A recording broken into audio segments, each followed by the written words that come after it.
Well, good afternoon, everybody, and welcome to a very hot summer Friday afternoon here in Ellensburg, Washington, USA. Oh, I know. It's not as hot as where you are, but I get it. It's hot for here, and there's refrigerated air here in the office, so I thought that I would try to check in here and share some things that I've been learning over the last week and a half or so, and also trying to stay practiced with this new setup that I have. So Frank says it's 5x5. Can I check in with a few more of you as well to make sure that we are working okay? And then I will try to make this brisk. Okay, 5x5. Wonderful. Thank you. This is a new Rode microphone. And give me a second. You know what? The local time here is 12:35 p.m. on a Friday afternoon, July 7th, 2023. And most of you are watching this in replay, and so I would ask that you hang on about 10 minutes. We're going to start this at 12:45 p.m. That's about 10 minutes from now. So you can go, those replay people, you can go ahead and scrub ahead 10 minutes to get to the beginning of the session. And that will give me a chance to actually figure out what the hell I want to do, because I was going to get things lined up and then I was going to start with you. But once I got into starting with you and ran into some problems, then I kind of got stuck there. So it's going to be a little bit freewheeling, and I don't want to fumble around a whole lot here. So let me just say hi to a few of you. How can I? This is really new. Let's see.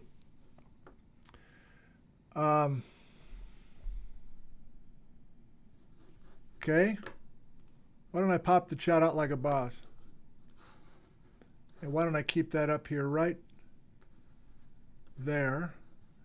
And click on live chat like that even matters. And then do I even need, I'm just going to talk to myself now for a second. Do I even need this window open? I'm not sure that I do. I'm going to just kind of hide it. And here's OBS. Oh, wait, but I do need another tab. Do I? Oh, boy. Yeah, boy.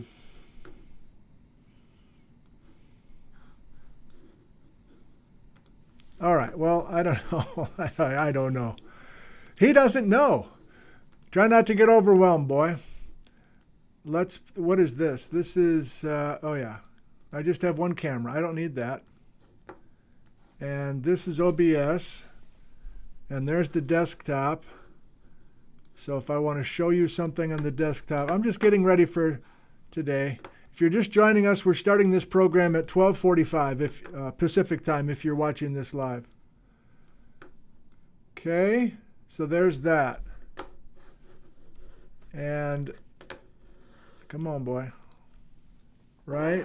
Okay, ice water, love it. You got to have it. You got to love it. You got to have it. Good God.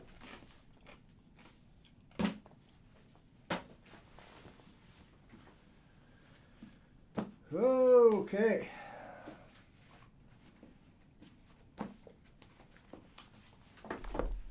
Yep. And turn that light on. Is that a light? That's a light. That autofocus. Okay. Okay, would be nice to see a live picture. Yeah, I'm pretty close to live. Okay. Thank you for your patience. Let's say hi to a few of you. Where are you viewing from? And we'll just check in with folks. Hello, Derek in Tonasket, Washington, and Columbia, Missouri. Don Pedro, beauty day here. Antigonish, Nova Scotia. Hello. Honolulu. There's Adele. Hello, Adele. Glasgow, Scotland. Kirk from Philomath. Thank you, Kirk. Sacramento, California. Wiltshire, UK. Boise. Hello, Jennifer. Hope you're doing well. That's Alberta Gary, Woodinville, Washington, Fairbanks, Alaska, Tonasket, Washington. Oh, that's twice, Derek. Okay, we got you, baby. Sauber's in Ellensburg. Oh, good Lord. All right, Sauber, you still around? I'm not going to be here much longer, Sauber. Thank you for your visit. Lake Ozark, Missouri. Honey Greg from East Tennessee. Oh, yeah, the gang is all getting back together here. Jim Arnold says it's really hot there in Rolette, Texas. I have no doubt. Hang in there with the temperatures. Gainesville, Florida. Swanee, Tennessee. Kamloops, BC. It's great to see so many of you here. Richard Stevens, hello. I've seen you leave a number of comments on videos lately. It seems like you're binge watching. Gypsum, Colorado. Janald Scablands of Washington, says Philip Blair. Okay, Philip, where are you now? Over in the Scablands. Greenbank, Washington. Scott's son is working on a master's in anthropology here at CWU. That's wonderful. Paradise, Texas, and so on. Okay, we are beginning our program in 5 minutes, and I'm not using Starlink now. I'm using Ethernet. I think I'm using Ethernet, yes. And I'll just do a couple quick technology words here just to make myself feel better in case things go south for me. I am live streaming from my office, and I'm using OBS, where I can use this camera that's mounted on top of my desktop computer, and then I can share my desktop itself and go. Where would I go? Yeah, right?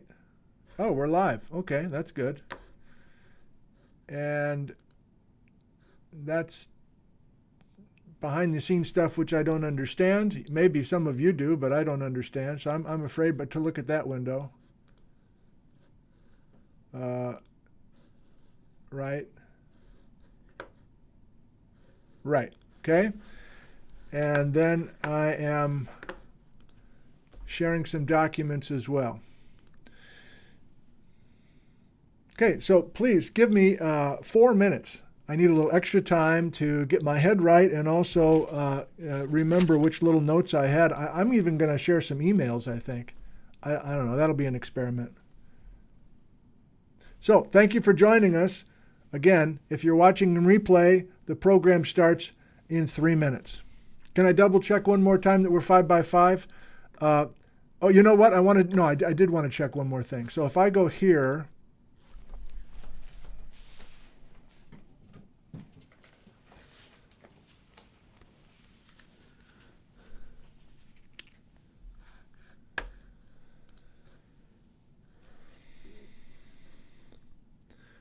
can you hear this? Untold snakes in this portion. I just never see them because they're so well concealed in the sage. Can you hear Adrian 5 by 5? Around a corner and just see it immediately. Adrian 5 by 5, I got please. lucky with that. I actually try to not go to the same den more than twice a year in the given season at least, just because the more you go. Could you type snake 5 by 5 if you can hear the rattlesnake audio as well as the video? The more disturbed they get, and I never want to impact them like that, like maybe bias them to not want to come back here, which I don't think would happen because this is such an... Thank you. All right.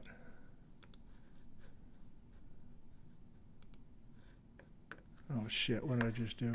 Sorry, Patrick. Shit. Sorry, Patrick.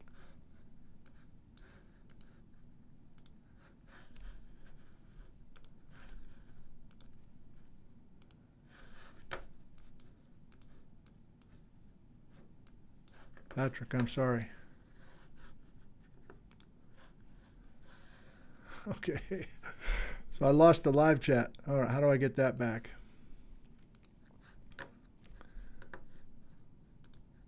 Oh, open another window. Bring it back over here. Find this broadcast, I guess.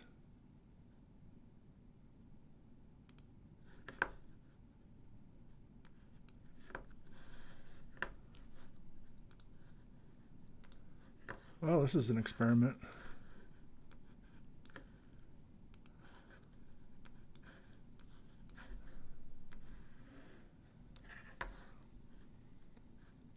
All right. So, are you still here? And are we 5 by 5 or is there an echo right now? Are we 5 by 5? No echo? 5 by 5, no echo?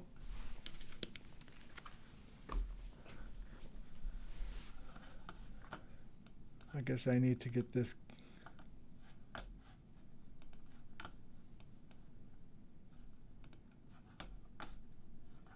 All right. So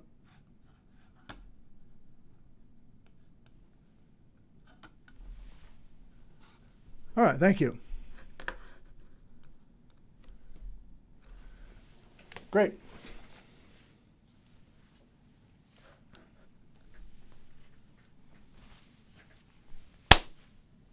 Oh, I almost did it. I almost clapped twice and pointed. I only clapped once.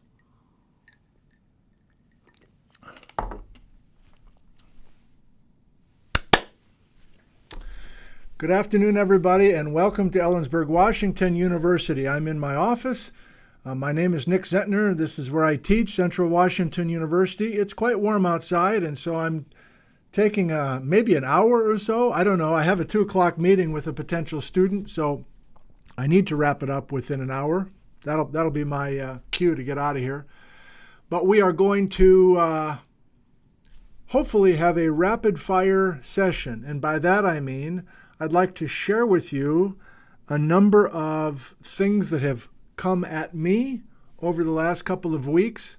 It's been more than a week since I've done one of these, I think.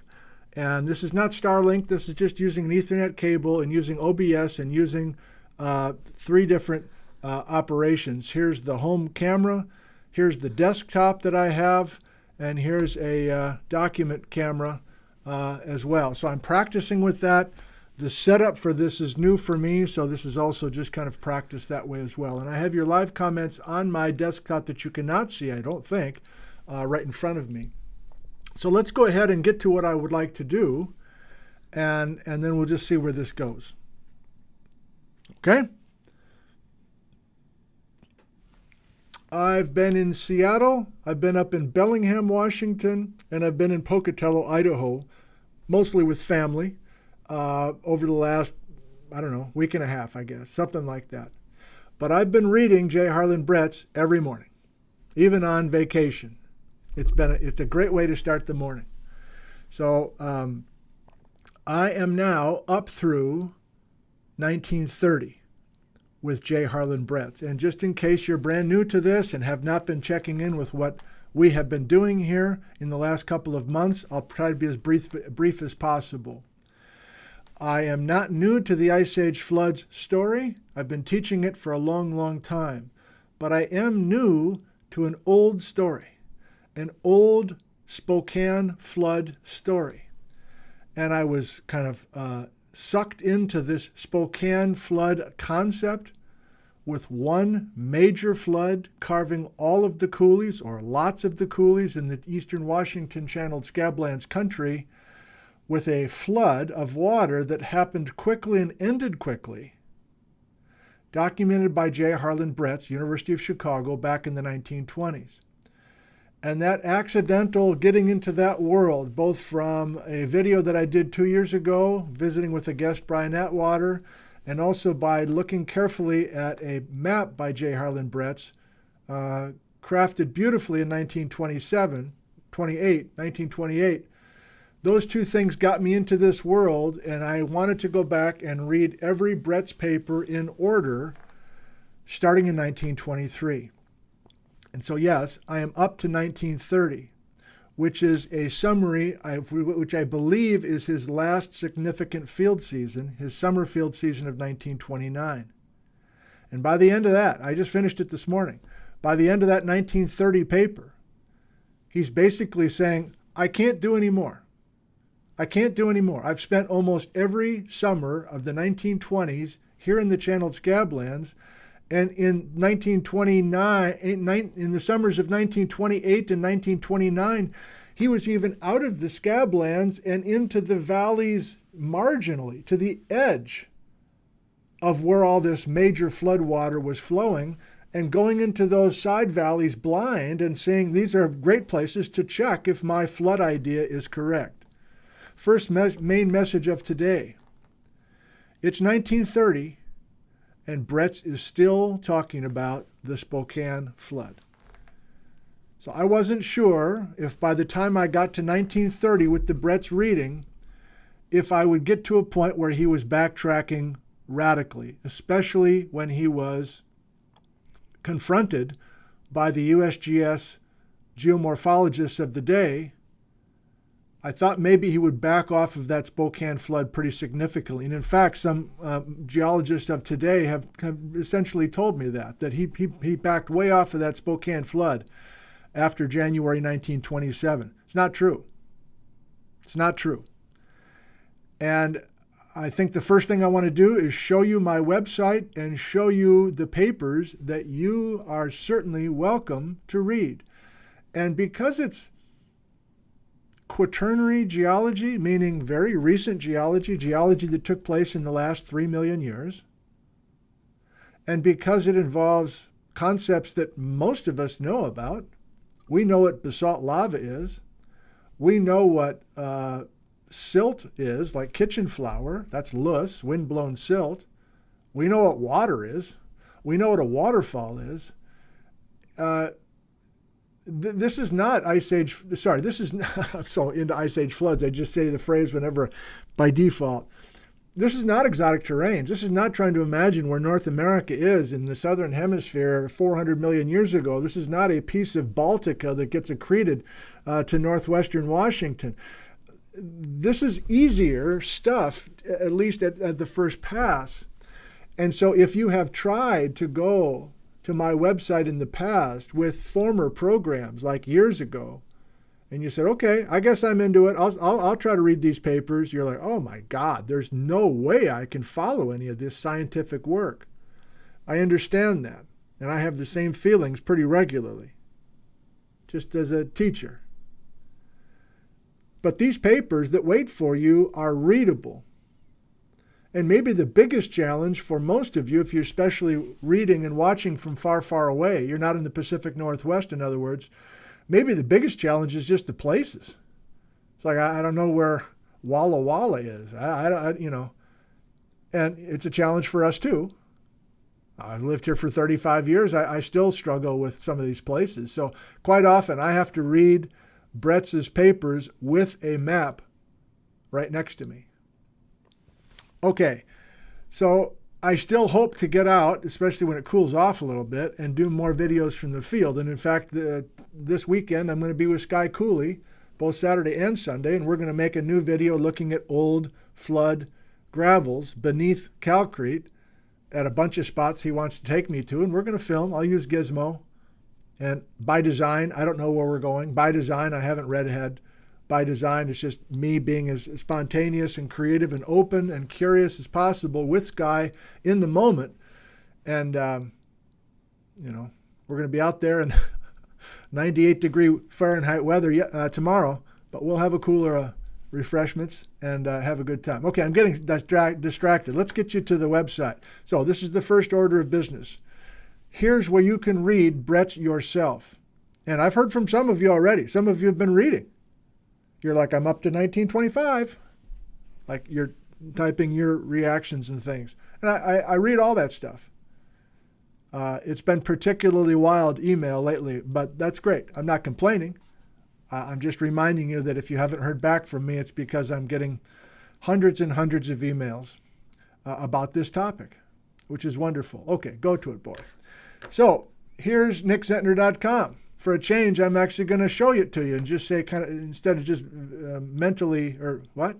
instead of just verbally saying it.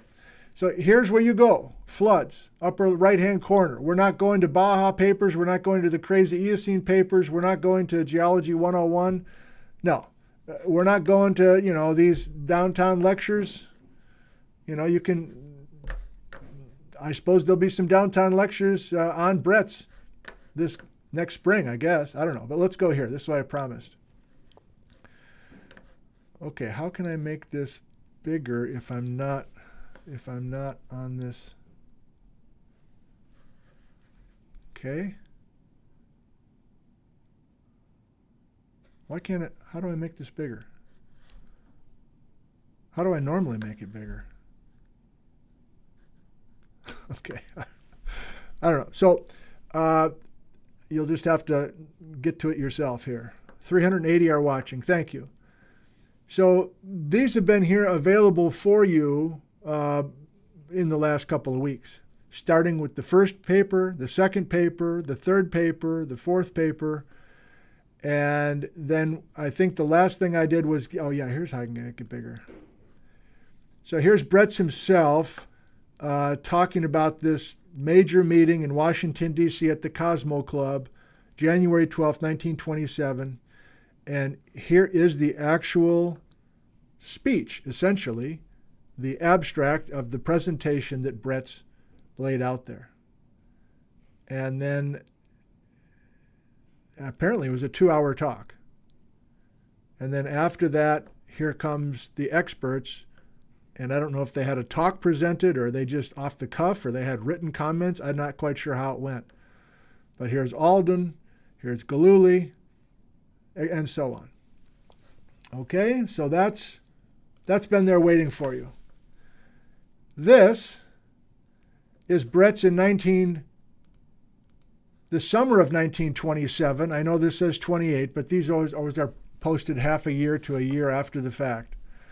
So here is a major body of work, 61 pages of Bretz redoubling his efforts after being talked down, after being dressed down by the experts. And he's rechecking most of these places, including the Mondovi Horseshoe, I might add. So I took the individual alternative hypotheses papers. There were 2 of them there originally. I combined them into one. This is the first of my reports of the highlights of things that I've received from many of you. Many of you have been so generous with your time and your energy, and I'm so grateful to you. This, I wrote it down. Roger said, hey, I found that map in the back of one of those papers from 1928. I stitched it together for you, and I gave you this 15 megabyte version. And so I want to publicly thank Roger for doing that. I have no idea how you did that, Roger, but this is the glorious map that is available to you on my website, and not in pieces, not scotch taping together anymore. Roger put it together for us in all of its glory. So if you are a printout person, you can figure out how to print out that entire map, blow it up, put it on your wall, do the whole thing. Thank you again, Roger, for that. And then this is the paper that corresponds to that map. And suddenly Bretz is writing very, very differently. You know, I read this back in the pandemic. From my backyard. Many of you are from those times. I was running out of material, and I was trying to do profiles on historic geologists and reading their words directly to the camera. Do you remember some of that? Israel Russell and Bailey Willis, and I did a live stream on each of those, and I was learning 3 hours before I turned on the camera, basically.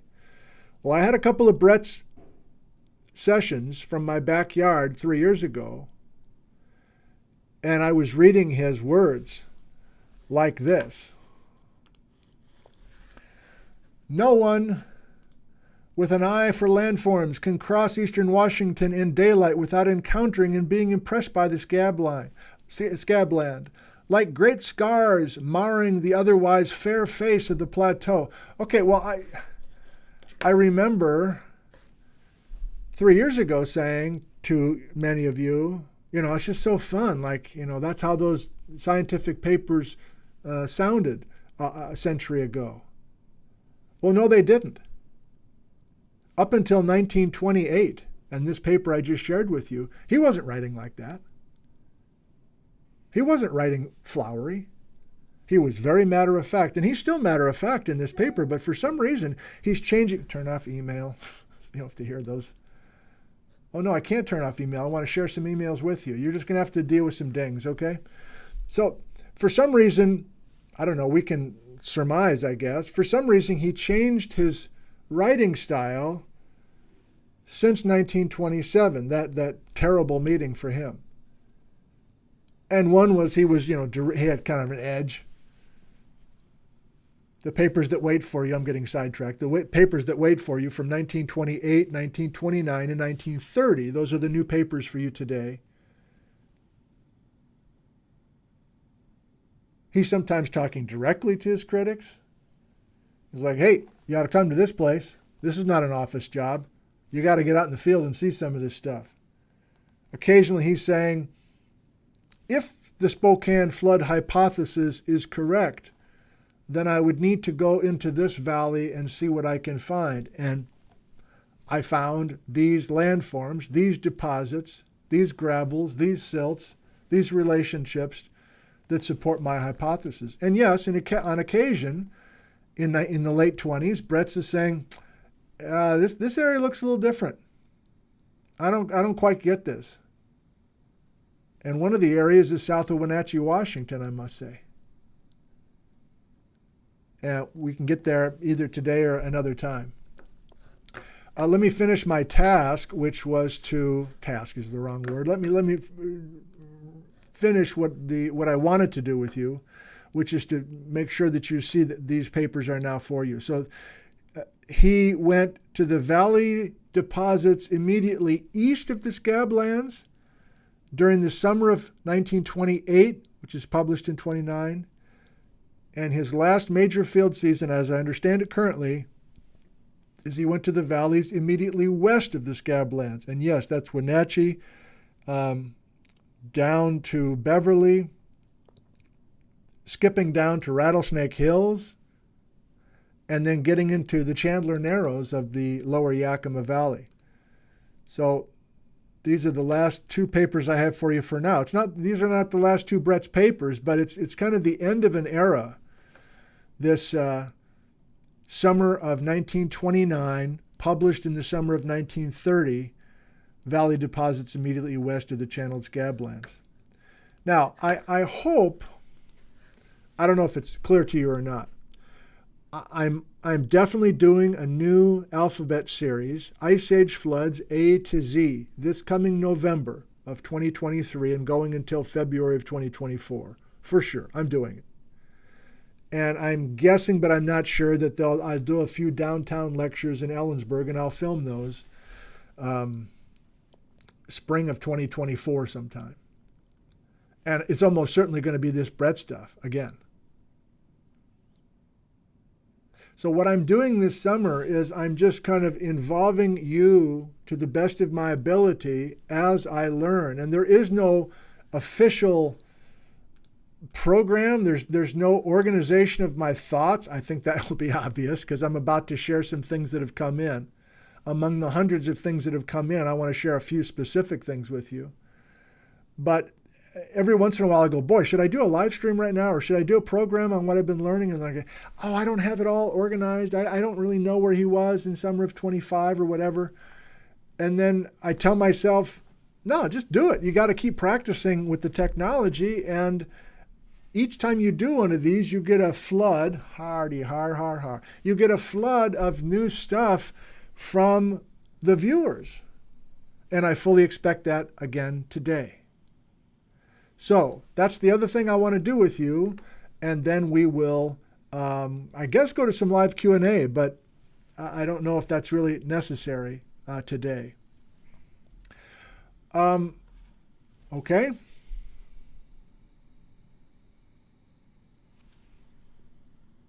Okay, before I forget,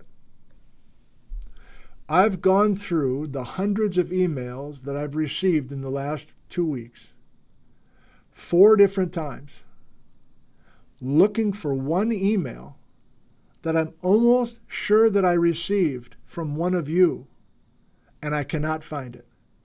I guess there's a chance I dreamt it. I'm starting to think maybe I dreamt it, but I can't find it. So if you are the woman who is a retired reference librarian, I don't remember your name. I don't remember where you live. And if you're the person who found this old document that has Bretz in 1928 at the grand opening of the Dry Falls State Park, July of 1928, and he's standing and he's pointing, and everyone standing there is all looking in the same direction, including all these kids from Princeton that he was with that day. I can't find that email. Would you please resend that to me? I'm so sorry. My only excuse is I've been at family members' houses and I'm like checking email, just, whatever, and I must have been distracted, and I guess I deleted it, but I sure hope that I can find that again from you. I don't know what else to do. I've got our computer guy went through the backups and everything. We can't find it. Okay, so that's that. What else can I share with you that I have received in various ways? These I talked about a while back have been loaned to me by Carl Loquist, a fellow professor here at Central Washington University.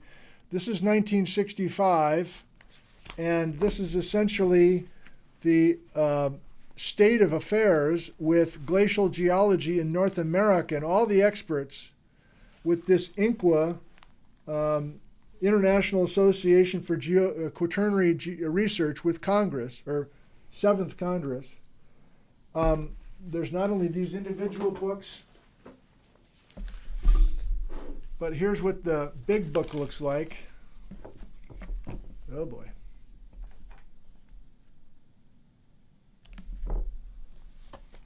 And this is the personal copy of a former neighbor of mine, Marty Katz, who attended this INCWA conference in September of 1965. I miss you, Marty. And there are some gorgeous maps here that try to correlate between the Rocky Mountains and the glacial deposits over in the Rockies with the glacial deposits that are over here in the Scablands. There's this correlation chart. I'm just sharing things that I'm currently looking at. I don't have big payoffs for you. Hopefully you understand the vibe of this one. Bretz had his Wisconsin glaciation and his Spokane glaciation separate, as you well know by now. Flint, who I have printed out but I have not started to read, in the 1930s, Richard Foster Flint from Yale, takes the Spokane glaciation and the Wisconsin glaciation of Bretz and tosses them all in the Wisconsin. So Flint is the first guy to say, look, this Spokane story is not as old as you think, Bretz. Plus, Flint didn't think there was a catastrophic flood, but whatever. Okay.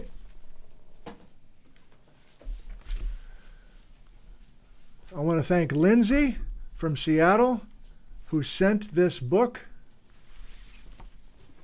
Some of you may know about it, but I didn't, especially since it was published only 2 years ago. Come on, man. Author John Kemble. She has little bijou bookmarks. And I've just started to read this, but there are amazing photos from Dry Falls. Here's at the dedication on that day that we had 105 degree Fahrenheit temperatures and 1,000 people apparently, or 1,000 cars. I don't know what it was. But look who we have here.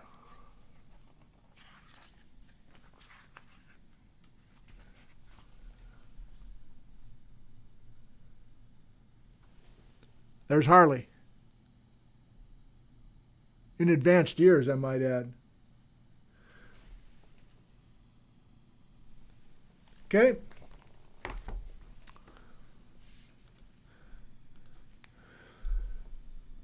I lost track of how many people emailed me photos that are kind of related to this decade and related to Bretz. That's the wrong way to say that. We're still looking for some specific 1928 photos of Bretz if they exist. This one from this retired reference librarian is a jewel. I hope we can reconnect. But I'm going to try this. Please forgive me. I'll maybe never do this again because I might be, I don't know. So these are my email. Oh, wait, you got to see this. So I tried to plan ahead here. So here's a guy named Ryan. Ryan, I hope you're okay with me sharing this. I'll try to keep your... let me try it this way.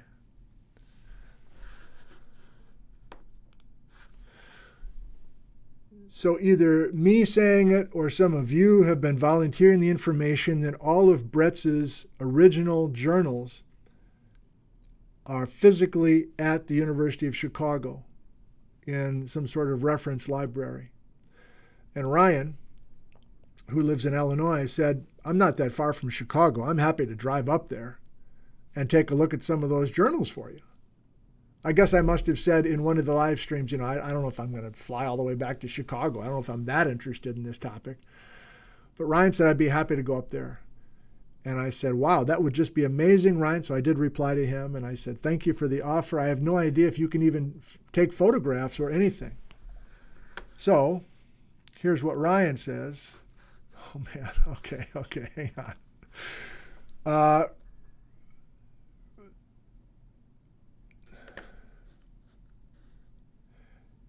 Here's the Catherine, who's the head of research and instruction at the Hannah Holborn Gray Special Collections Research Center at the University of Chicago Library. Dear Ryan, thanks for contacting us about the Bretz papers. They're open for research with the exception of Series 6. The collection has not been digitized. You are very welcome to make an appointment to review the materials in our reading room. You'll need to create an account. We do allow unlimited photos. And we allow a small overhead scanner. We do allow scanners where the material needs to be placed. Blah, blah, blah, blah, blah. You're welcome to cite the Bretz papers in your work. And so Ryan's basically like, hey, man, I'm going to go up there. I'm sure I can figure out how to, scan a couple things using my phone, or maybe I'll just snap a few photos with my phone. And he said, what are you interested in? There's a lot there. And I'll get off of that, Ryan, so I don't violate your privacy anymore. Thank you. This is helpful practice for me. I said, I'm still pretty early in my reading, Ryan, but I'm particularly interested in 2 summers so far. I'm almost sure now, talking to Ryan, who's going to be driving up to Chicago to visit these original notebooks sometime in the next few weeks, I guess. I'm interested in the summer of 19... Am I going to screw it up now? What did I tell him? Sorry. Oh, hell, Ryan, why not? I'm just going to go for it. I hope you don't mind. If you're pissed, you're pissed. Thank you. This is me. Thank you, Ryan. If you're still thinking about making a trip up to Chicago, please give me a target week on your end, and I will put a list of items together that I'd like you to snap. I'm up through 1930 with the Bretz reading, and I'm most interested in seeing his notes from the summer of 1925, where I'm almost sure he and some students are up in northern Washington, so they're north of the Scablands, and they're up in southern British Columbia. And I'm interested in the last summer he was out here full-time, which is the summer of 1929, where he was confused, I think, about the Wenatchee area and all the way down to Tri-Cities. But I do a more complete check of what I know to make the most of your time. And Ryan replies, I guess this was yesterday, Nick, they allow 10 boxes to be viewed per reservation, and I can make multiple trips up to Chicago, so please don't worry about the number of trips I make. After your first response, I kind of became inspired. I'll get pictures of his 1929 notebooks and loose leaf notes, his 1925 notes and loose leaf notes, and then work on the surrounding years from 1916 to 1930. I don't want you to have to do more than just read my emails because I know you're very busy. Okay, well, I am, all right. So many of you are so kind, number one. Many of you are very into this, number two. And quite often, you know that I got a lot going on, but it sounds like I'm, I want to make sure you know. I asked for all this. I'm not super busy because I'm slammed by my bosses saying, you've got to make these programs and get all these people involved. No, this is just me doing this. So it's not an excuse when I say, I'm just way too busy. I couldn't possibly reply. I really could reply to every one of you, but it would just take a lot of time, just to be totally honest with you. It would just take a lot of time, and I'd rather spend it on this stuff.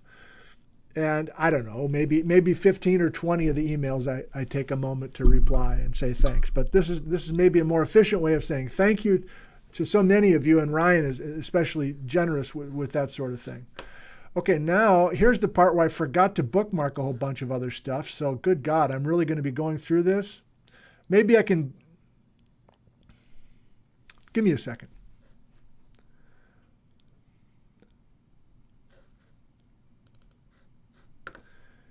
So Thomas Large is a big part of this. And I don't have a specific interest in Large right now because I'm so into this Bretz timeline. But I have made contact with some of Thomas Large's descendants. And Thomas Large was the Spokane high school teacher in the 1920s who invited Bretz to come work on this stuff and so on. Oh, I know what I can do. Yep, here's what I'm going to do.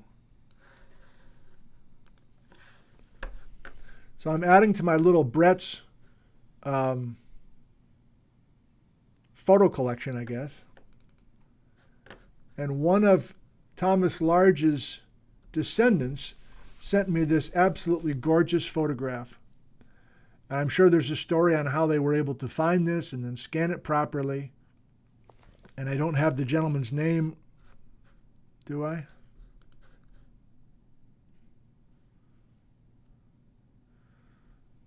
Come on, man. Get your shit together. What are you doing?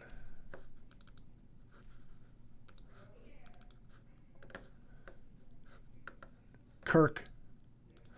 So Kirk unearthed this wonderful old photo of Thomas Large in his field gear. Check this out, man. Look at this. Look at these gaiters, these like leather type gaiters. I think I need some of those with the cheatgrass I've been pulling out of my socks and my Hokas lately. And these old boots and the whole deal, the whole ensemble is really working, baby. Thomas Large, great hat as well, I agree. And I'm just going to be scattered, as you well know. You've seen this before, but I don't know how many emails I got talking about the Mondovi horseshoe. I was going to try to find a couple of those to share with you. Maybe I still will hunt for those. But you know what? This I got to build this one up. So last time I thanked Ian, who somehow found a bunch of original letters between Bretz and Isaiah Bowman, I think was his name, in New York City. Do you remember that? I think that was the most recent backyard live stream, almost 2 weeks ago. Well, I've now thoroughly digested those letters. And in 1930, Bretz, on a University of Chicago letterhead, is making the most beautiful sketch map just on letterhead and sending in the mail to this guy in 1930 in New York. And this sketch, among other things, convinced Bowman in New York City to make this stunning Grand Coulee book of 1932 that some of you know. And I guess that's still at home. But let me show you this stunning. Well, you can decide if it's stunning. I think it's stunning. Look at this. Full screen. Look at this. University of Chicago, Department of Geology. This is Bretz with colored pencils and pen. Hand drawing. Here's Dry Falls. What a savant this guy is.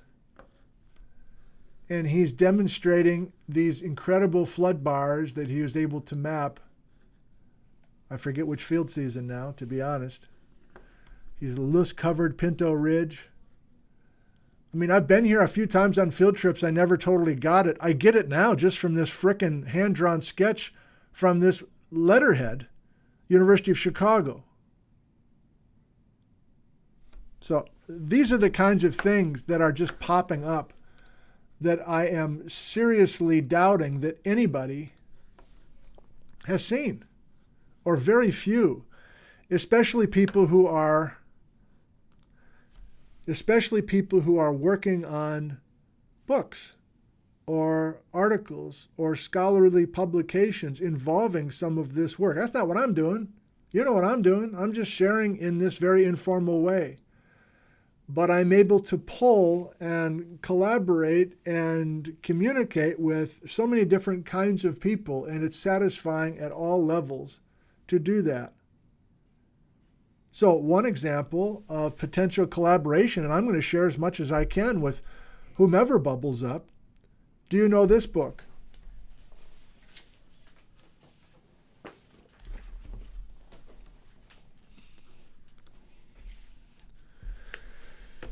I think many of you do. If you do not know this book, I recommend it. It's very readable, and the author is John Sonicson. And it's a well-done kind of book for non-geologists involving the Bretz story. And I think I've confessed before that I wasn't that interested in Bretz up until this book because I'm not sure that I liked Bretz that much. And to be totally honest, I was kind of bored by the whole Bretz story. But this book by John Sonicson got me going again on the Bretz stuff and finding new narratives. And before the pandemic, I had a whole new lecture going with respect to that. Well, Sonicson loaned me a bunch of papers right before the pandemic started, and I met with Sonicson over in Spokane. He lives in the Spokane, Washington area. And just a few months ago, John said, "Hey, remember all those papers I loaned you? Could I get those back, please?" I totally forgot that I had them. So I hustled and sent the stuff back. But my point is, it sounds like John Sonicson's he's working on a new Bretz book or a new book somehow, a new project somehow involving this work.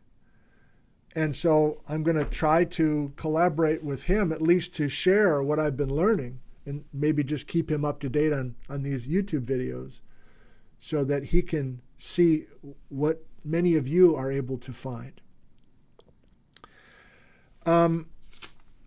Yep.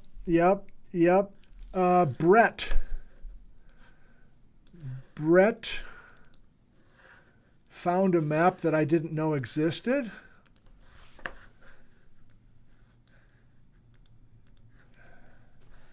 It's a high quality scan. Oh, damn it. It's a road map from 1927.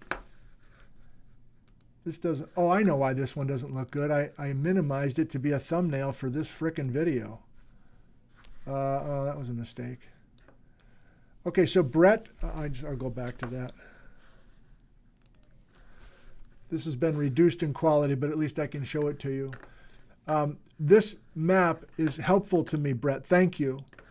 And he gave me a higher quality version, but I'd have to hunt for it. Oh, why not? This may be the one and only time that I do this in front of God and everybody. But maybe you kind of like it. Yeah, you put it in a zip file.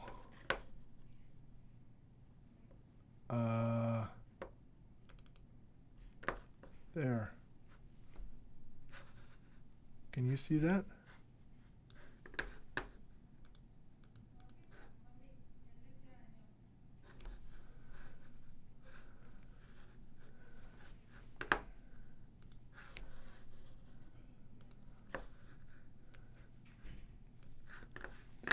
So 1927, you're like, well, why is that such a big deal? Well, that's just one of the summer field seasons. Remember, this is the actual roadmap that I guess Bretz is using with his car that he drove out from Chicago.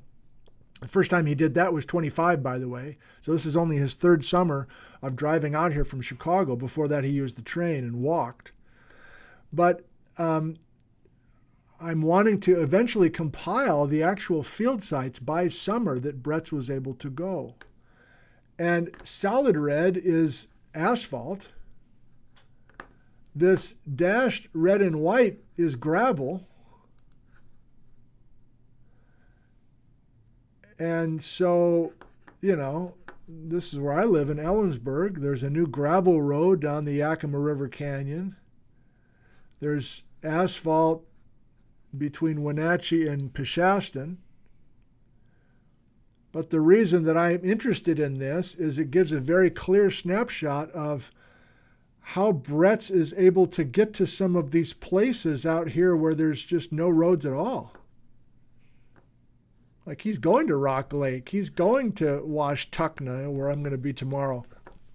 He's going to Hooper. He's going to... So I like the sense that, yeah, if he's got a car in 1927 or 1928, that's fine. But he's still doing a bunch of walking, as far as I can tell.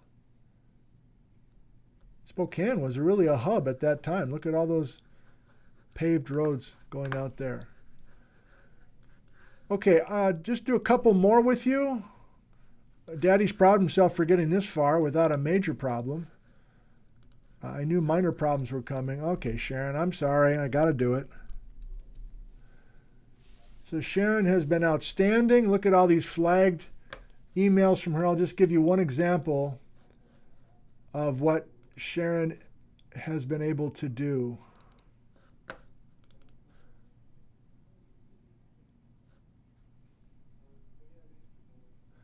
Yeah. So it wasn't just students that were with Bretz. So this is from 1925. And is this the one?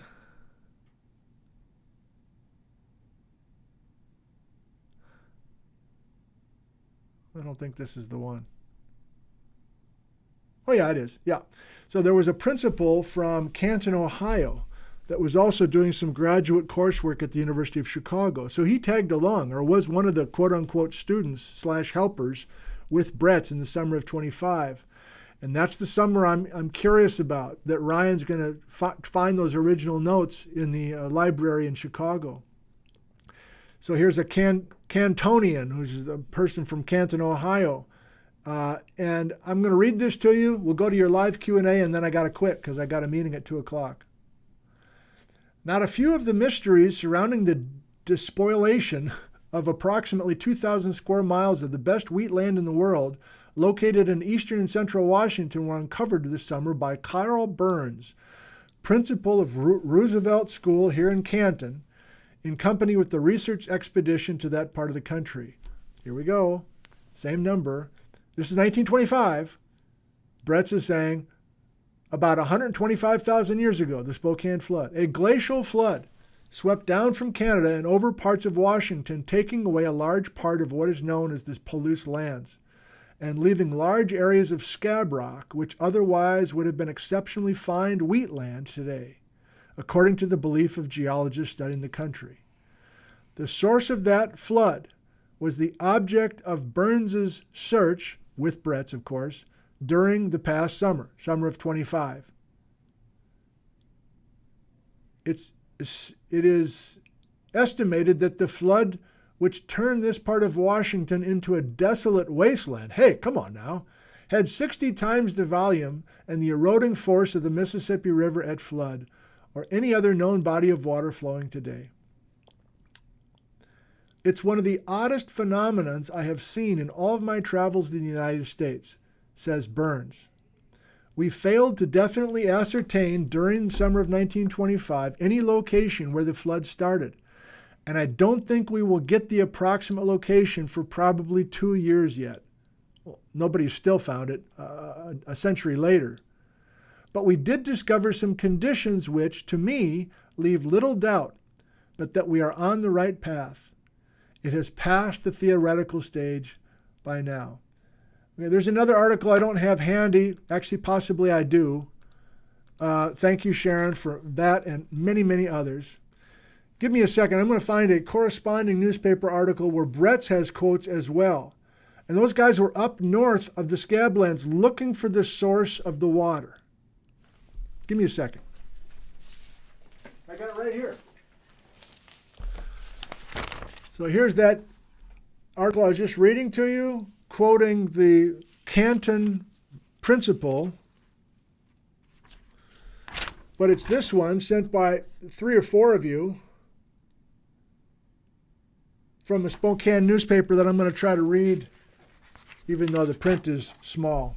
And then we'll go to your live questions and answers for a few minutes. Ready? Palouse Hills baffle science. Noted geologist thinks volcano may have sent destructive floodwaters. Brings class here. This is Spokane paper. Things that happened in eastern Washington and central Washington 125,000 years ago will be observed by students of the class in geology at the University of Chicago in a survey started from Spokane in the last few days under the leadership of J.H. Bretz. This is an article dated July 26th of 1925. As not a few residents of eastern and central Washington know, a glacial flood that appears to have been active for a day. Okay, come on, man. Come on, man. Swept away a large part of the Palouse Hills and bared large areas of scab rock, which otherwise exceptionally good wheatlands would have existed today. There is evidence in plenty that the floods resulted from the abrupt melting of ice, but what melted the ice has not been discovered. Bretz. It is puzzling to me, said Dr. Bretz, and he has been a student of geology the greater part of his life. My only hypothesis is that somewhere to the north, in the Okanagan country or British Columbia, there was a volcanic eruption. We hope to find the place of its activity this summer of 1925. I guess they didn't find it, or possibly Brett is going to see that notebook from August of 1925, and he's going to see the actual field locations where Bretz was visiting in British Columbia, which nobody seems to know. Maybe Vic Baker knows, but otherwise, I don't think anybody knows exactly where this guy went, where these students and Bretz and the principal went in August of 1925 in British Columbia. Let's find that place. Let's find those places. Apparently, they were excited about what they found. I guess they must, I'm guessing now, up in BC, they found some sort of tuyas. Do you know what a tuya is? I barely know what it is. It's some sort of volcanic deposit that clearly was erupted underneath ice. But it was never published. So he had enough guts to publish the Spokane flood, but maybe conjecture about some of these volcanic deposits in British Columbia, which were formerly under the ice. Maybe that was a bridge too far for Bretz. I don't know. That's mainly what I wanted to read to you. By the way, Bretz is like 43 at this time. It's not like he's right out of college. He's already mapped a ton in the Midwest, all through the Puget Lowland and everything else. So he's in the prime of his work. His decade of being in his 40s was really what we're talking about. Essentially, Bretz is in his 40s during the 1920s. And he's at the height of his powers. That's enough. How about a few questions and answers? And maybe it'll dawn on me a couple other things I want to share with you quick. If I can remember that other person's name. Oh, it was Greg. Okay, hang on. Maybe I won't get to your questions today. If I can find Greg's, yep. All right. So, I don't mean to single certain people out and make other people feel bad. All of your emails were very, very helpful to me. I mean it. But some of these just captured my attention a little more than others. So here's Greg, who emailed a week ago and said, I georeferenced the Bretz 1928 map in ArcGIS, which I barely know anything about,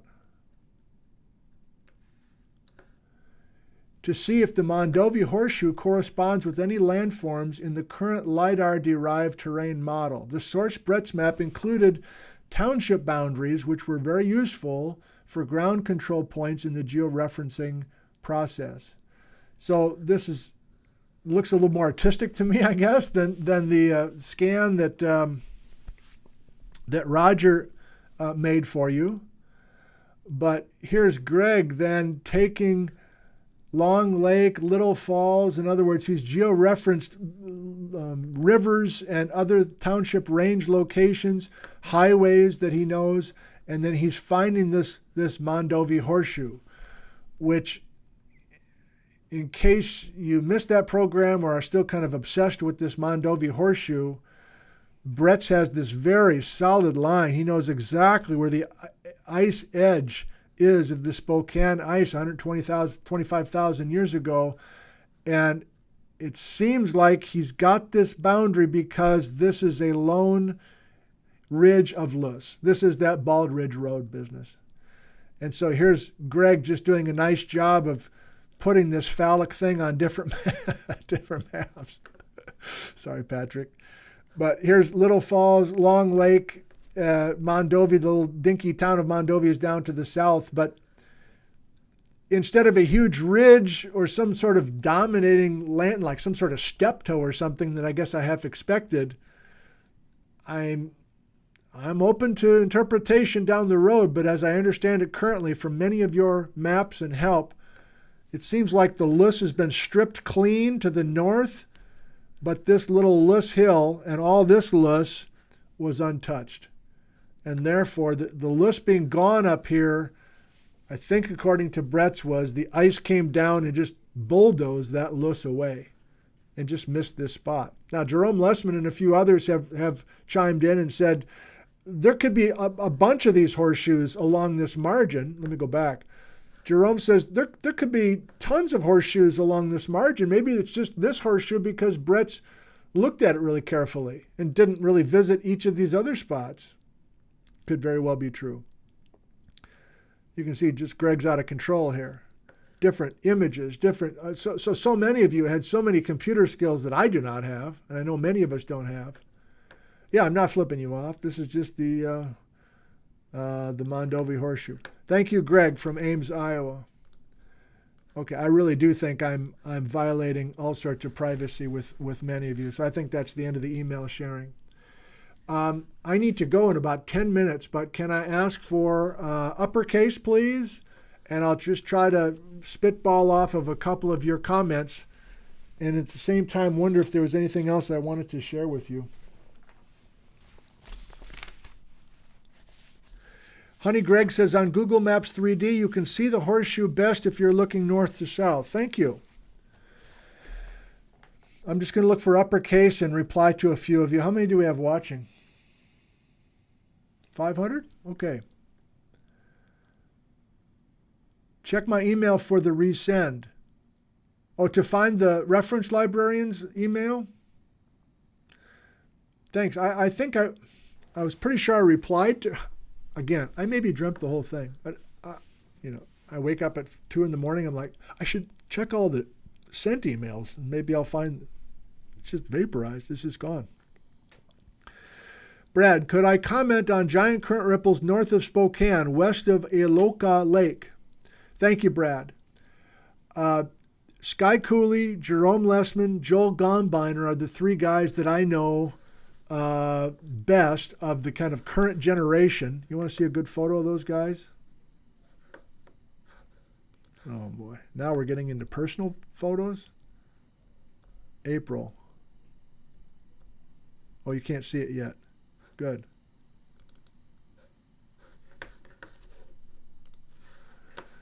So these guys, this is Jerome Lessman, Vancouver Island University. This is Sky Cooley, Northwestern Montana, now working for, I forget, groundwater something, water management something. Joel Gombiner, University of Washington professor. Sorry, I'm distracted now. I got to wrap up. University of Washington PhD student who just finished his dissertation on Moses Coulee. So Jerome and Joel are currently writing a paper together. Sky I'm spending the weekend with, and he knows a lot about old channels and old flood gravels beneath calcrete deposits. Why do I show you this photo? All three of these guys are incredibly well versed with LIDAR. And they, I've already lost your name, Brad, they are all aware of the newly discovered giant current ripples up in Omak, up north of Spokane, up all these places. And I'm on group email threads with those guys, and they're all excited going back and forth and retreating waterfall, cataract, and the whole thing in places where the ice was. I'm not there yet, Brad. I'm sorry. I don't know how excited to be about that. I'm still mentally and I guess physically south of the ice margin and reading what I can about Bretz's observations. And he still has an old Spokane glaciation and a much younger Wisconsin glaciation. Flooding are corresponding with either of those. So once I feel real comfortable with those concepts down here in the south, then I can either physically or at least mentally go north of Spokane where the ice sheet was multiple times. And first of all, just try to decide, okay, there's giant current ripples up there. That's cool. Spokane or Wisconsin? Under ice or not under ice? I assume that you can only do giant current ripples under open sky. But is that right? Can you have enough flow to create ripples, giant current ripples under a glacier? Seems like an obvious question. I don't know the answer. Les, I don't know when you can expect the next video. I've got a bunch of PBS stuff the next couple of weeks. So this might be it for a while. Thank you for your interest. Will I do a live stream from, will I do a live stream this weekend? Oh, that's a thought. Possibly. Are we still talking continental glaciation or valley glaciation? That's a good point. Mostly we're talking about ice sheets because mostly to this point with Bretz, we are out in the flatlands of eastern Washington. But I can't hold it. This last thing we're going to do. I can't hold it. If you go to this last paper, I just posted this morning, valley deposits immediately west of the channeled scablands. Are you ready for a big deal? And I don't know how excited to be about it, but I read it last night for the first time, and I had to go take a walk around the block. Look what Bretz has.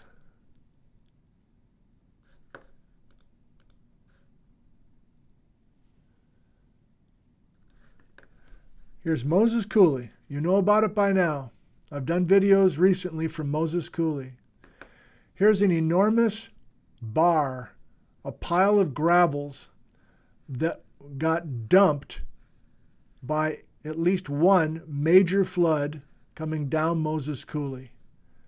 And as I'm currently viewing it, and I think how Bretz was viewing it as well, not that I'm in the same breath as Bretz, is that Bretz says one big Spokane flood, remember those high talus aprons on the walls, and one major belch of basaltic gravel totally sealing off the Columbia Valley. So Wenatchee is up here off to the frame. This is the Columbia River coming to the south. But look what J. Harlen Bretz has mapped from the summer of 1929. He's got moraine, glacial moraine mapped immediately north of the mouth of Moses Coulee. He has that moraine here. He has that moraine here. We're approaching Wenatchee, Washington, and J. Harlen Bretz has the Pangbourne Airport and an area across the river from Sharon and Malaga as ice-deposited glacial moraine. Now, nobody's talking about that 100 years later. And I don't know if I'll get to Bretz in the 1950s and he backs away from this. But in the text from this paper, Bretz says, I know what landslide deposits look like. This is the Malaga landslide. There's no problem. That's a landslide. But that's not a landslide. That's a moraine. And that's a moraine. And that's a moraine. And so he visualizes an alpine glacier. Bretz visualizes an alpine glacier over Wenatchee, an alpine glacier coming all the way down to the Moses Coulee mouth bar, a flood bar. And then he just stops. He doesn't talk about it anymore. And he is admittedly a little bit confused about some of the relationships here. So I literally read that 12 hours ago, or whatever, 16 hours ago. So you're not going to get more from me about that right now, but that's just one of many of these fun things to think about and try to follow through on in the coming days, weeks, months, and maybe even years. But I mean, that spot is an hour and a half away. I don't have to drive 3 states to get to that. And it's a place I've driven through 1 million times. Highway 28 between Quincy and Wenatchee. And Bretz has a glacier there? Wow. I don't know what to say except wow.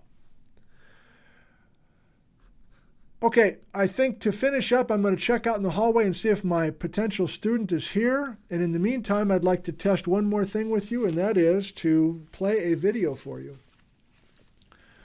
I guess it should be a 2-minute geology video, so it doesn't go very long, but I just want to test this more than anything else. Thank you for being with us today. Let's see if you can hear and see this 2-minute geology video.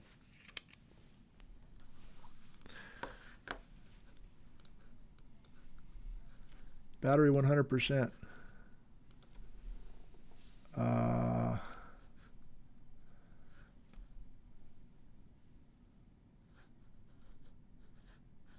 long is this? We'll at least play the first half of it. Minute geology, 2-minute geology. 5x5, can you hear the video? Hello, young people. The Palouse River Canyon, just south of Washtenaw, Washington. Welcome to Palouse Falls State Park. The crown jewel, the Palouse Falls itself. A 180-foot cliff with the Palouse River cascading over basalt bedrock. It's a beautiful place, especially in spring. But even in winter, during a cold snap, you get much of this water locked in ice. Equally impressive. But we're here for more than the waterfall. We're here to talk about the river canyon itself. The most interesting canyons you'll find anywhere. The upper stretch of the canyon above the falls is perfectly straight, arrow straight, 4-mile stretch. Here by the falls, the canyon zigzags back and forth. And in the lower stretch, there's a more classic look to a coulee system with majestic buttes popping up from the canyon floor.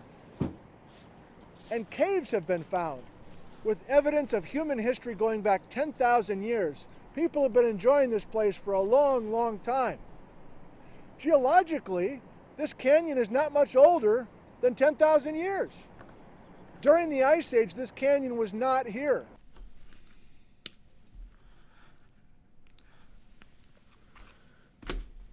Okay, that's a cliffhanger. We'll have to leave it there. My student is here. I need to visit with him about enrolling here in the geology department at Central Washington University. And I thank you all for joining us today. Thanks, everybody. Keep those emails coming. We can all learn from each other, and I will continue to find ways to share all these things that we're learning together. Thank you. I love you, and goodbye from Ellensburg, Washington, USA.